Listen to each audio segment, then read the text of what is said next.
आज हम एक्सेल में व्यू टैब के बारे में जानेंगे कि व्यू टैब में कौन कौन से ऑप्शन होते हैं, कौन कौन से सब टैब होते हैं और उनका क्या कैसे यूज होता है। ठीक है, व्यू टैब भी आपका ज़रूरी होता है क्योंकि हमें उसमें पेज की सेटिंग हमें भी रखनी पड़ती है कि हमें अपना पेज की डिज़ाइन कैसी रखनी है, मीन्स कैसा हमारा अपने पेज का लेआउट रखना है। सबसे फर्स्ट होता है यहाँ पे नॉर्मल। व्यू टैब में सबसे फर्स्ट ऑप्शन होता है नॉर्मल। नॉर्मल में क्या होता है, हमारा पेज एक बहुत बड़ा पेज होता है, इसमें कोई भी डिवाइडेशन नहीं होता है, मीन्स इसके अंदर आप बहुत सारे पेज कट कर करके बहुत सारे पेज को मेंटेन कर सकते हो। ठीक है, वेब लेआउट में जैसे आप जाते हो आपका पेज कट हो जाता है, मीन्स ये बताता है कि आपका एक पेज कहाँ तक है। ठीक है, मीन्स आपको एक्सेल में जैसे आप यहाँ पे जाओगे आगे तो आपको बता रहा है कि 47 तक आपका एक पेज है। मीन्स रो वाइज अगर आप चलोगे तो 47 तक और कॉलम वाइज अगर चलोगे तो आई तक आपका ए पेज दिखाता है। ठीक है ना, एक पेज दिखाता है। इसी तरह आपके सारे पेज डिवाइड होते चले जाते हैं। इसके बाद होता है page break preview. Page break preview का यूज होता है कि अगर यहाँ पे आप कुछ भी डाटा लिख दो, जितना डाटा लिखोगे उसी के अकॉर्डिंग आपका पेज क्या करेगा, ब्रेक कर देगा। ठीक है, जैसे हमने यहाँ पे लिख दिया एक्सेल। ठीक है, हम कई सारे सेल में लिख देते हैं एक्सेल।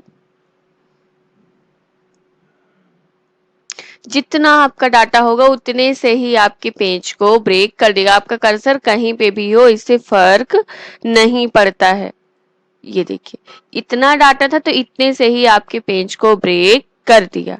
ठीक है ना, हम इसे कर देते हैं फिर से नॉर्मल। फिर अगर आप मान लीजिए कुछ कम डाटा करना चाहते हो, ठीक है, यहाँ से हम कुछ डाटा डिलीट कर देते हैं। ये डिलीट कर दिया। अब आप फिर पेज ब्रेक प्रीव्यू में ये देखिए, जितना डाटा था सिर्फ उतने का ही उसने व्यू दिखाया, बाकी का व्यू ये नहीं दिखा रहा है। ठीक है ना, नॉर्मल कर देते हैं।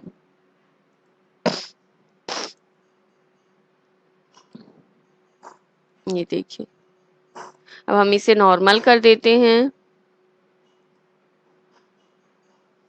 Custom view. कस्टम व्यू का यूज होता है जैसे आपने अगर कोई शीट ऐड कर दी, यहाँ पे हम कई सारी शीट ले लेते हैं। ठीक है, सपोज दैट आपने शीट 1 में मार्कशीट बनाई है, शीट 1 में मार्कशीट बनाई है और शीट 4 और 5 में आपने क्या किया है, उसी से रिलेटेड मार्कशीट से रिलेटेड डाटा ही आपने रखा हुआ है। ठीक है, तो आपने क्या किया कि हमें बार बार उन शीटों में ना जाना पड़े तो हम क्या करते हैं, कस्टम व्यू ऐड कर लेते हैं। कस्टम व्यू कैसे ऐड कर लेते हैं, यहाँ पे अभी हम शीट 1 पे हैं, कस्टम व्यू पे जाएंगे और किसी एक सेल पे कर्सर रख देंगे। पहले आप क्या करो, किसी एक सेल पे कहीं पे भी कर्सर रख दो। जहाँ पे भी आपने फॉर्मूला फंक्शन लगाया है तो आप डायरेक्टली वहीं पे जंप कराओगे जहाँ पे आपने फॉर्मूला फंक्शन लगाया हुआ है। आपको मीन्स खिसका के या फिर कहीं से भी आपको किसी अदर शीट में क्लिक करके नहीं जाना पड़ेगा। कस्टम व्यू में गए, यहाँ पे मैंने कर्सर रखा, डायरेक्ट आपका यहीं पे कर्सर आएगा जहाँ पे आप कर्सर रख के ऐड कर दोगे। ऐड किया, नाम पूछेगा, नाम दे दीजिए जो भी आपको देना हो। ये मैंने दे दिया, ओके कर दिया। ये कस्टम व्यू ऐड हो गया।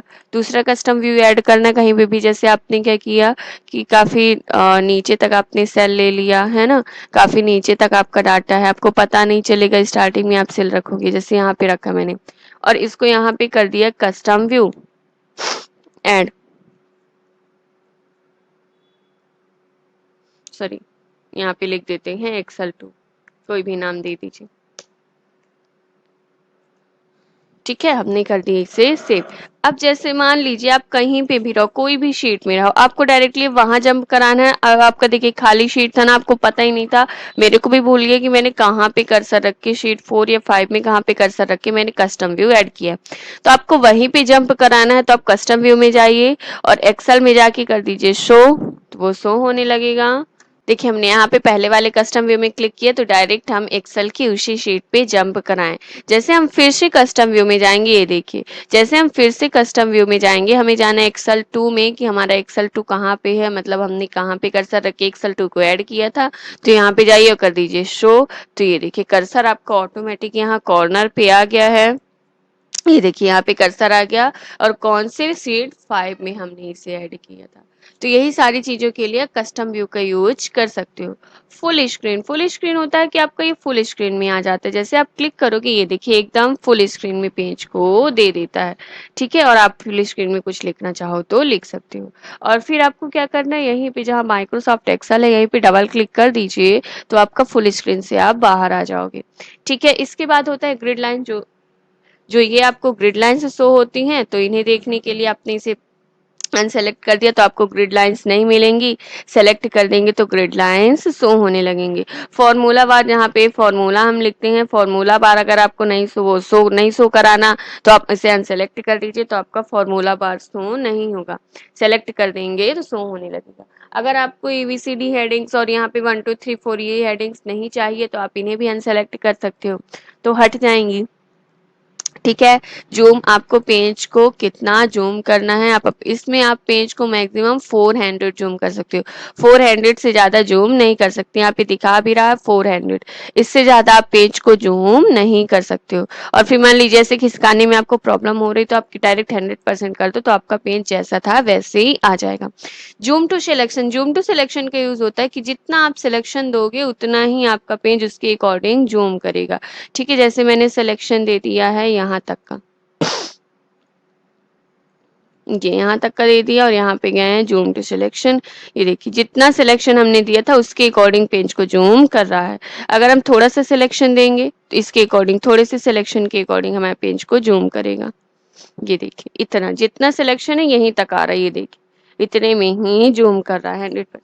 अगर हम और ज्यादा दे देते हैं जूम में, ये दे दिया जूम टू सिलेक्शन, ये देखिए इसके अकॉर्डिंग इसने जूम कर दिया, 102 ही पेज बढ़ाए क्योंकि हमने उतना सेलेक्ट कर दिया था। ठीक है, 100% कर देते हैं। तो इसमें नेक्स्ट ऑप्शन ये आपका फ्रिज पैन, ये काफी इंपॉर्टेंट होता है। इसमें फ्रिज पैन का यूज होता है किसी भी चीज को, जैसे आपके फ्रिज में कोई भी चीज रखी तो उसको जमा देता है। ठीक है, आइस आप अगर वाटर रखे हो फ्रीजर में तो उसे जमा देता है, तो सेम फ्रिज पैन का भी काम इसी तरह होता है। चलिए हम बता देते हैं कैसे।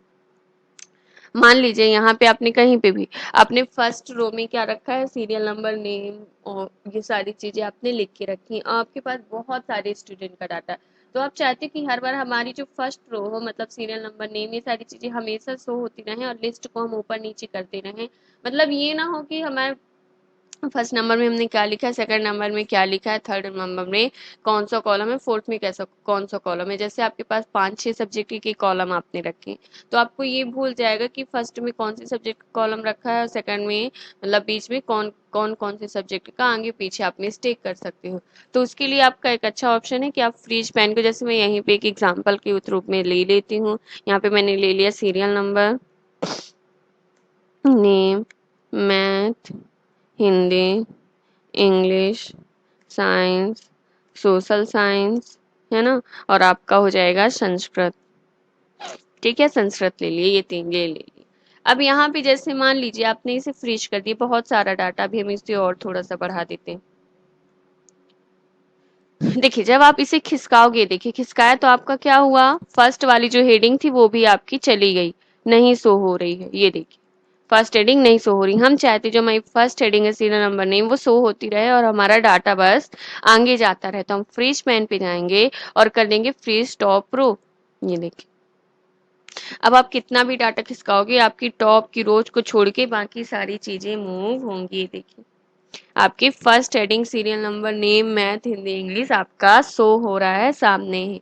ठीक है, इसके बाद होता है आपका, यहाँ पे अगर आप इसे अनफ्रीज कर दो, यहाँ पे दिया होता है अनफ्रीज पेन। ठीक है, इसके बाद होता है फ्रीज फर्स्ट कॉलम। अगर आप फर्स्ट कॉलम को, देखिए इसमें यही होता है कि अगर आप कॉलम वाइज डाटा को मेंटेन कर रहे हो या रो वाइज मेंटेन कर रहे हो, तो ठीक है फ्रीज फर्स्ट कॉलम को करेगा। अगर आप रो वाइज कॉलम को मेंटेन कर रहे हो तो आप फ्रीज फर्स्ट कॉलम करो, अगर डाटा को मेंटेन कर रहे हो। तो अगर आप कॉलम वाइज डाटा को मेंटेन कर रहे हो तो वो क्या करो, यहाँ पे फ्रीज फर्स्ट रो करो। ठीक है, ये देखिए मतलब ऐसे मेंटेन करें कि आपका सीरियल नंबर नेम यहाँ पे लिखा हुआ है और यहाँ पे सभी सब्जेक्ट के डाटा लिखे, नंबर लिखे हुए हैं।